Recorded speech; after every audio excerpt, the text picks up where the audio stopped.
We'll get into it. Hey, this is Josh with the Inside Selling Podcast, a podcast about selling without selling your soul. Ooh, we got a good one for you today. Youth is on the program, and his name is Jordan Paris. He is the author of The Growth Mindset University, The Truth Seeking Guide to Designing a Life of Joy and Fulfillment. Who doesn't want that? Why are you listening to this podcast? Get on Amazon and buy that book. It's far better than what you're going to hear on this podcast. He's also done a lecture over at Florida Gold Coast University on how college students can leverage LinkedIn to get more reach and build their digital brand. There's so much to talk to him about. Jordan, thank you so much for carving out some time to chat with me today. Josh, man, it's my pleasure. I'm excited to do this with you. So Jordan, I read your book. Let's go back to high school. Jordan is in love. He meets the girl of his dreams. What was her name, Jordan? What was her name? Oh man, let's go there. You're good. I've never talked about this on the. Let's go there. Yeah, her name was Sarah, and I'm actually gonna. Yeah, her name was Sarah. I'm not gonna mention her last name, but her name was Sarah, and Jordan is really digging her, and his whole life is revolving around. So you remember the first crush, and so Jordan has not only a crush, he's head over heels for this girl, so much so that he invites her to homecoming, as you do when you are in love. And then Jordan, something happens 2 days before homecoming. What does Sarah do? Well, yeah, she was my girlfriend, and I had started off. I remember seeing her in study hall for the first time, and it was a mutual friend of ours that put us together, and we had been dating for a little bit, and then homecoming dance in October, and then 2 days prior, she broke up with me for being a little bit too clingy, was the word, and clearly I was, because that is sort of what started this downward spiral. I put all my happiness in one basket. And it sounds so silly talking about this, but I even write that in my book, how silly it is. And I'm talking about this, but it teaches the overall lesson that everything begins and ends in the mind. And she was unfortunately everything to me. And when you give someone your happiness like that, they can, drop it and break it. So that's kind of what happened. And then it just seemed like everything in my life kind of started going to crap. Let's talk a little bit about that, because look, dad's a surgeon, mom's a nurse, you're in Philly, fairly affluent, and then this girl breaks your heart, and you talk about a downward spiral. Take us back to that day, and what do you mean by downward spiral? What sorts of things were you doing? Well, yeah, I know. I remember almost instantly that week I had gotten my first major outbreak of acne. I had it all, like how you would have almost like like a beard, like on your cheeks and whatever, like sideburns, and then down the side, like I had like a trail of acne like that, and it was like really raised and red and bad, and that was like, and then I was always good at baseball, not always, but I was good at baseball, and then all of a sudden I couldn't hit anymore, I couldn't do anything, my grades were not great, and yeah, that's sort of what it was. And I was just miserable. I was coming home and crying like a lot of days, Yeah. Was this the time where you were going into your parents' medical closet and getting Listerine and thinking that it was cool? Is this other things that you were doing? Like, were you really, were you doing anything abusive physically as well, or was it just more depression? No, the interesting thing about me is that I've never actually done a drug in my life before, but drinking the Listerine just because I thought it tasted good. That was about 10 to 12 years prior, okay. When I was like 4 to 6 years old. Really toxic, probably. Yeah. But no sort of substance abuse. No. But just like depression in bed, not really doing anything, feeling sorry for yourself. And let's do a little sidebar here.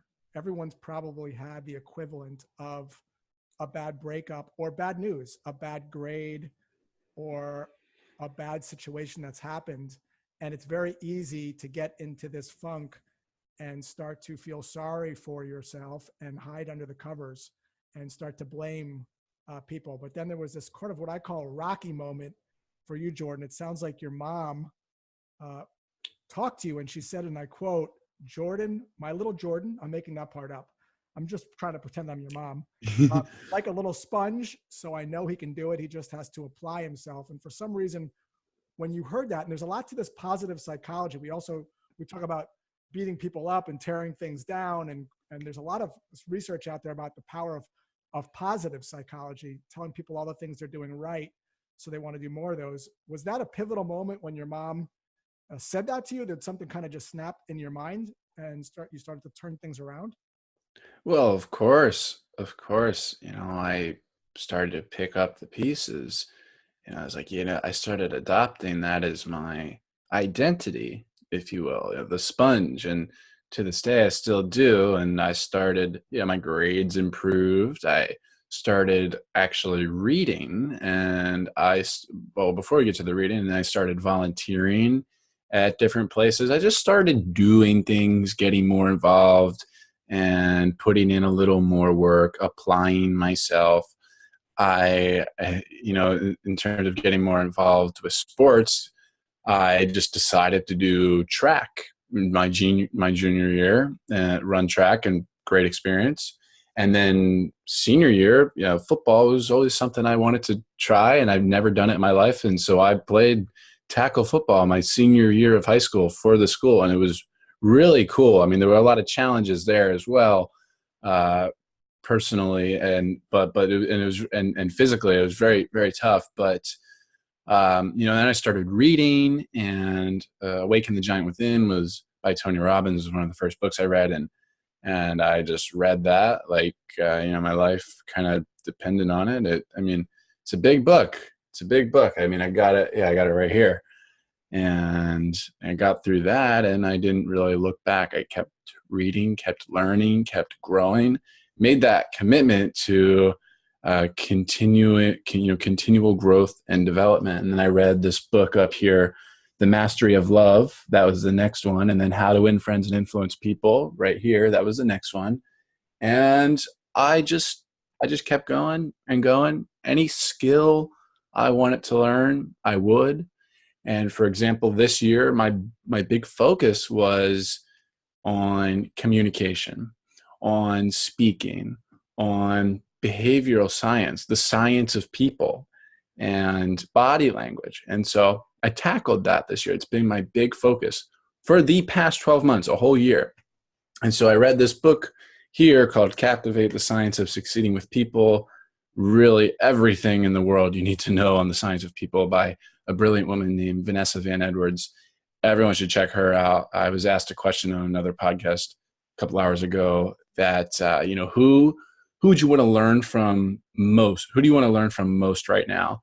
And a lot of people say Steve Jobs, blah, blah, blah, the cliches. And I said, Jobs, Vanessa.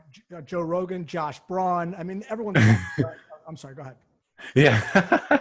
Yeah. So I said Vanessa Van Edwards, and she was like, wow, yeah, I've never heard that before. Thanks for giving a not cliche answer. But, the science of people right now, that is sort of my thing. And I've read a ton of books on it this year, on neuro-linguistic programming, there's a book behind me on it's called TED Talks. It's by the head of TED, Chris Anderson, and really about crafting and preparing for a TED Talk, yes, but being a masterful public speaker.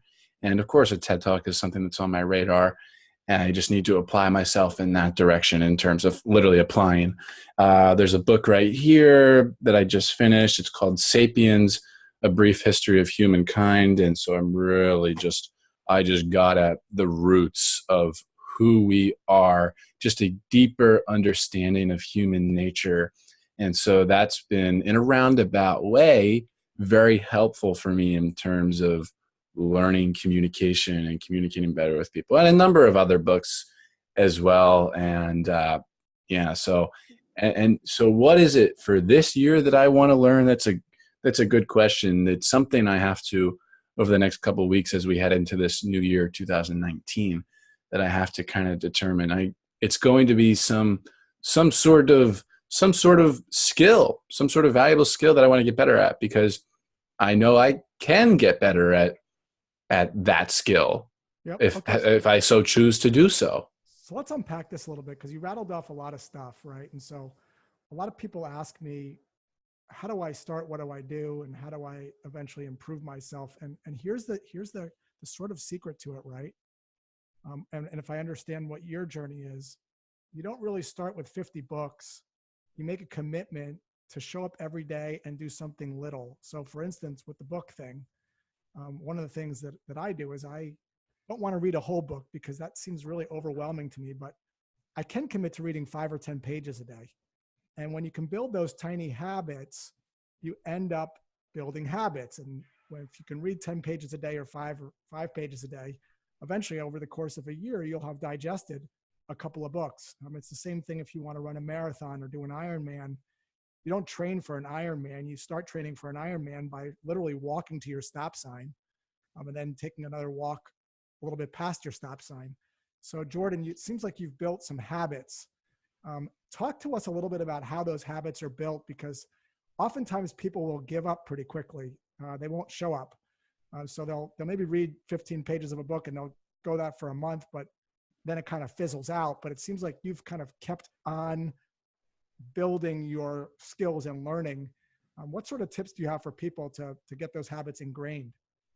Well, yes, Josh, you mentioned it. It's little by little, one by one. It's a long game, and it's, you're not setting out to read a book in one sitting. But a non-negotiable for me is reading 10 pages when I wake up, getting that done. And yeah, I'll probably read a little more throughout the day, but if I don't get that chance to read more throughout the day, I've already read today. I've got my 10 pages. And I make my room a sanctuary, a temple, a temple for growth, a sleep sanctuary at night. There's no phone in here when after 8:00 p.m. and before 8:00 a.m. There's no phone. How are you possibly going on Tinder and texting if you don't have a phone? I don't even understand what's going on here. You're not able. There's no phone. Not in the hours of the night and not in the morning. So when I wake up, I mean, the first thing people do is they check their phone, and it's really just toxic. You're selling your sovereignty. You're selling your freedom. I mean, it's to favors asked and emails and whatever pops up. You're selling your sovereignty to whatever that notification is that pops up. And that's what sets the tone for the day. So you're playing Russian roulette essentially with setting the tone. So we are freshest in the morning. The mind's the sharpest in the morning, and you sort of waste that sharpness if you are in your phone. Yeah, absolutely. I mean, when you say that, I think of with decisions, the term decision fatigue. As you go throughout the day, you literally get worse at making decisions. That's why people like Mark Zuckerberg wear the same thing every day, because that's one less decision they have to make, and so that they're fresher throughout the day. But anyway, I don't really have to make that decision in the morning. Like I don't have a phone there. So, and I have the book I'm currently reading that sits right here. It's called Astrophysics for People in a Hurry. And so that's the book that's right there, and I just grab it, and it's when you wake up in the morning, that's kind of the first thing you do. You make it easy to get to.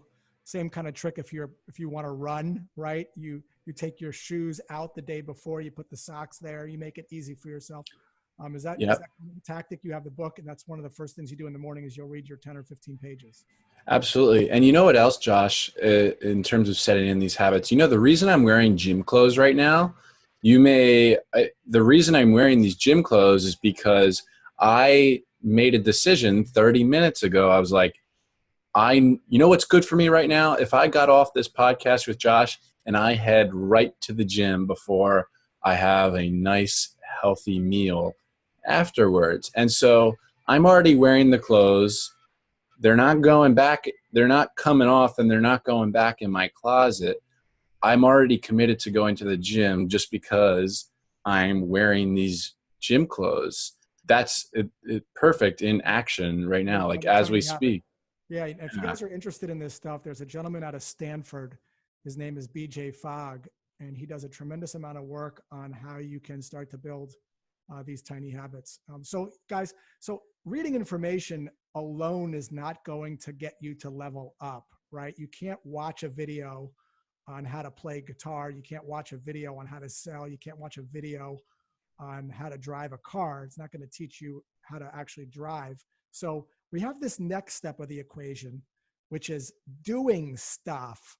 So Jordan, you read some stuff. Talk to us now about tiny experiments and how you actually take what you learn and you apply it, because part two to the formula to level yourself up to be able to be the badass person you want to be 10 years from now, like making contributions to your 401k plan. You don't see them every day, right? You only see them when you make withdrawals when you get to be 50 or 60 years old. But it's not enough to just read about making contributions to your 401k. You actually have to make the contributions. So Jordan, what do you do with this information? You're reading a bunch of stuff, but how are you using it? What are you doing? Right. Well, this year in particular, it has been easy because the stuff that I have been learning, human behavior and communication is stuff that I actually have to apply every single day. But that's often not the case. But I have been, I use these tactics and I pay attention to all the little things I've trained myself to pick up in conversation. And so in face-to-face conversation. As far Are as, you using these things right now on this podcast on me? I don't even realize it. I mean, on a subconscious level, perhaps a little bit because, it's just been so drilled into me. But in face to like real in-person conversations, that's when it really comes out. What do you mean? But Like but what specifically are you aware? So you read, give us an example. You read something and then you practiced something. I just want to hear an example of that. Well, yeah, one of my favorite things is micro expressions. There's these little immediate expressions that people make that we cannot control them. And so you can tell what someone feels about something by the expression that they make on their face. And Like, give me an example. Like if you're having give me an example. What would someone's expression look like and what would that mean? well, okay, so sometimes if someone says something that they don't necessarily mean, they're kind of faking it, they'll give a little like, a smirk, it's like a fake, it's like a very fake smile. If someone's pretending to be happy, but they're actually not, you can tell what a real smile looks like if if there's wrinkles on the side of your eyes. Hmm. That's a real smile. If it's a fake smile, those wrinkles won't be there, and you can tell they're not genuinely happy about that thing. Um, Okay, so this is a great tip. So if you're in sales, a lot of people that are listening to this podcast are in sales or want to be in sales. I always tell people never have a sales conversation, especially a discovery call, where you're not having it on Zoom for this very reason, mm, because you can really pick up. First off, you can connect with people on a much deeper and a more emotional level with video. But you can also, to Jordan's point, could pick up on these little, what do you call them, micro actions, micro cues? micro expressions. Micro expression. So that's an awesome tip. Okay, Jordan. So let's. Well, Yeah, oh, go well, ahead. hold on. There's more too. There's more. But wait, there's more, Josh. I gotta get it out. I gotta get it out. So there's contempt as well, disgust. You can, on a sales call like that, you can very easily spot that sort of thing. It's like I mean, you'll have to look up contempt micro expression, but then you can really get some insight into that. You can spot that throughout the day. If people you can really spot people faking it. And then there's Oh, surprise. So surprise is something, if you know, the lecture that you saw me do, Josh, on LinkedIn, yeah, I may have done fairly well, but you can tell that I didn't prepare almost at all. I went through that presentation one time. You know how you can tell is because every time a new slide came up, you can see a surprise micro expression on my face. I literally go, oh, yeah. You can see my eyebrows raised, my mouth going in O. Yeah. You can spot that every single time if you go and look back. So a couple things you said that are also very interesting. And so I am not blaming someone on these micro expressions, right? So if I'm on a call, sales call, and someone's giving me one of these micro expressions, what I don't want to do, the negative mindset would be that person doesn't seem interested. That person seems to have contempt. Instead, you want to take responsibility for that micro expression that you're seeing and saying, how can I be more interesting? What am I saying to make that person in contempt? My manager hates me. That's a negative mindset. What am I doing to make my manager mental, right? So blame versus responsibility. We want to take these micro cues and then we want to take responsibility for how we might be able to change our behavior to affect the reaction of other people. Jordan, I want to mention something else. So we talked about reading stuff. We talked a little bit about applying it, which you did a really nice job of telling us, how you applied some of the books to specifically reading body language. And then there's this third piece of learning that you did really well as I read your book. The kind of third part of the equation, right? Read information, do stuff. And then the big third one, which is find a mentor that's doing something really well that you can be around. And seems like you've gotten to have some really great mentors in your life, Jordan. Can you talk a little bit about, mentors and how you've sort of gotten in front of them and chose them, and tell us a little bit about that.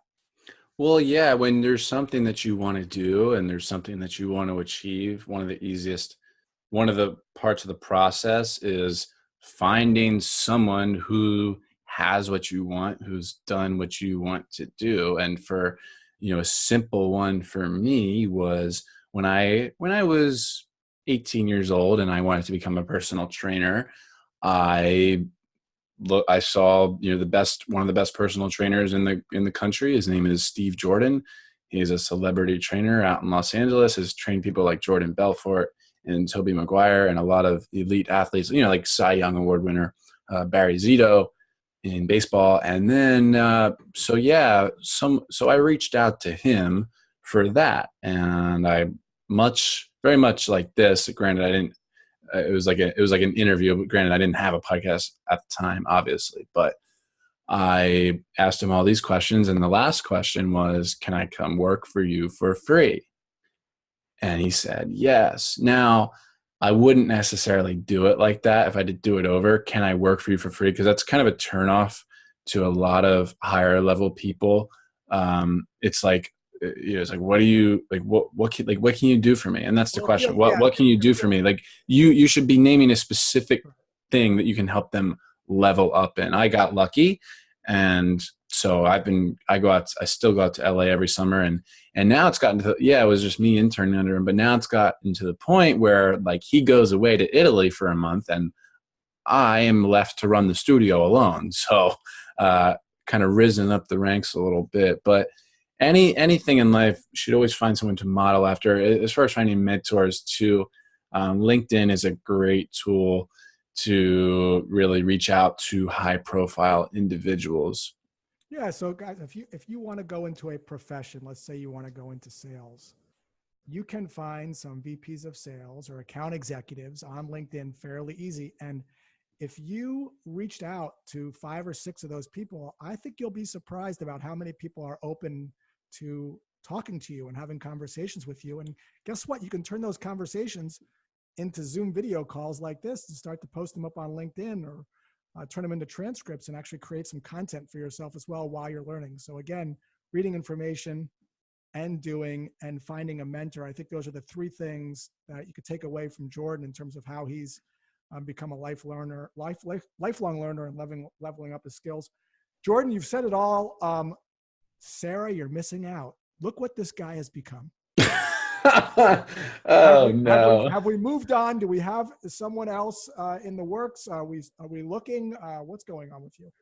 Yeah, it's a great question. I still deal with heartbreak all the time. I'm still a softie. I still, I'm a lot of times not as much lately, but the nice guy that gets hurt. I'm a little more guarded now, but but um yeah, right now I'm not too worried All right. about it. I'm 21 and Late, I'm just having a little fun, ladies, if you want to get a hold of Jordan, how do you get a hold of you, Jordan? A LinkedIn? Where do we find you? I know we're not on these dating apps, but how do we get a hold of you if we want to learn from you and possibly date you? Who knows? I don't know. Look, I'm not getting it. Jordan, how do people give us the plug? Well, yeah, now that I'm the bachelor, I mean, if you want to slide into the LinkedIn DMs, you can find me there. I love responding to messages there. My website is jordanparishealth.com. My podcast is Growth Mindset University, of course, available everywhere. And I'm just having And the book, fun with and you have, life. you have the And book, and you have the book. oh yeah, it's called Growth Mindset University by the same name, and it's on Amazon.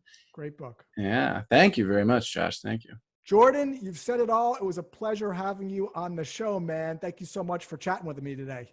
It's my pleasure, Josh. Thank you.